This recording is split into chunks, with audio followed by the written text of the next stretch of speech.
Chapter 44. Fourth Master Swan is downstairs. Monica helped Jean to her bed. She looked at Jean panting, then she gritted her teeth as she went to Finn's room. She knocked on the door. Finn opened the door and looked at Monica. Monica said, "Jean is looking for you. She's in my room." Finn frowned. He stood up and prepared to go over.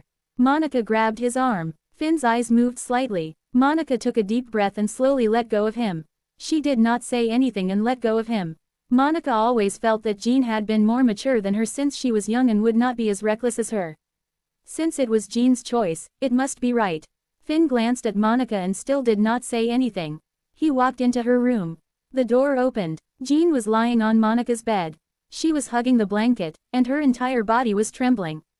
Her face was rosy, and she was having difficulty breathing. Her face was covered in sweat, and she was curled up into a ball. It was obvious that she was in pain. Finn strode over. Instinctively, the doctor reached out to check on her condition. "I've been drugged," Jean said. "It should be very serious." Finn's hand froze in midair. "I hope you can help me." Jean was panting heavily. Finn looked at Jean's appearance again and asked, "Are you sure you want me to help you?" "Yes. With your current condition, I don't think my medicine is better than a man," Finn said bluntly. "Please try it." Jean held it in. She held it in as long as she could. Finn wanted to say something but did not delay any further. He said, "Wait for me for a while." Jean nodded and hugged the blanket tightly. She was trying her best to suppress the desire in her heart. Monica stood outside the room. She saw Finn come out and leave without even looking at her. She was unhappy. When she returned to her room, she saw that Jean was still in extreme discomfort. She asked, "Jean, how are you?" Jean shook her head. Monica felt uncomfortable just looking at her. Although she had never tried it before, it was not like she had not seen it before after so many years at the nightclub. She had even seen a hostess show effect on the spot. She could still vividly remember that wild scene. "Do you want me to help you find a man?" Monica suddenly suggested. "Don't hold any hope for Finn. He's a piece of trash." "Monica, don't bother about me.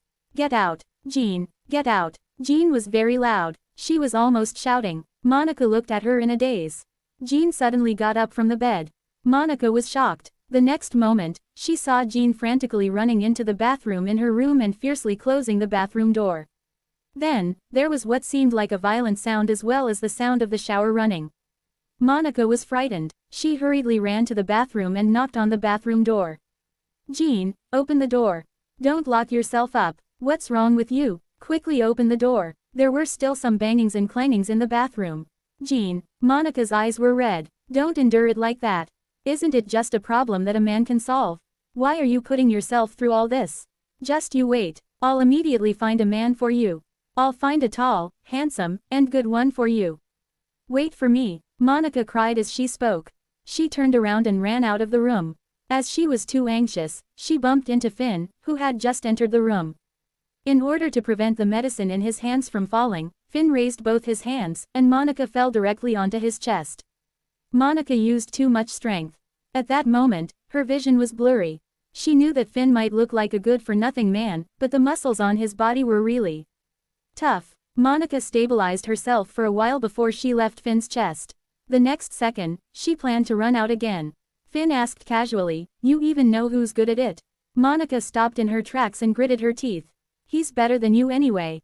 Finn's expression darkened. Monica was about to leave.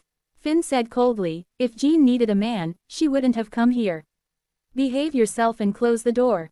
Wait outside." Monica gritted her teeth. What right did Finn have to order her around? "Get out," Finn said again. Monica glared at Finn and walked out with her red eyes. She then angrily closed the door. Finn looked in the bathroom's direction. At this moment, the person inside had reached her limits. Finn said, "Jean, the medicine is ready. Come out." There seemed to be a second of silence inside. After a long time, the bathroom door suddenly opened. The moment it opened, Finn averted his gaze. Jean's entire body was drenched. The curves of her body were clearly visible. She stumbled back to the bed and tried her best to cover herself with the blanket. At this moment, her body trembled even more violently. Finn saw that Jean was settled down, then he walked over and took her arm out from under the blanket. The moment he took it out, he could clearly feel Jean's body was startled. It was obvious that she was feeling intense pressure. Finn looked at the scratches on Jean's arm. The bloody scratches were made to control her desire. His throat moved slightly as he maintained his calmness as a doctor. He found a vein and injected medicine into Jean's arm. After injecting the medicine, he put Jean's arm under the blanket. He said, I can't guarantee that this medicine can completely suppress your desire, and I don't dare to use too much of it on you. You should also know that too much of something will only bring negative results, especially medicine. Once you take too much of it, there'll be hidden dangers. Jean fiercely curled up her body. In principle, the medicine will take effect after half an hour, but don't have too much hope. After all, I haven't tested this medicine on humans before. You've just become my lab rat, Finn explained. Jean could not hear what Finn said clearly. At that moment, she kept telling herself that it would be over if she endured it a bit longer. Finn stood up. With Jean's condition at the moment, it was not suitable for him to stand guard by her side. If you can't hold on any longer, call me. I'll be right outside the door, Finn said. Jean did not move. He added, Fourth Master Swan is downstairs.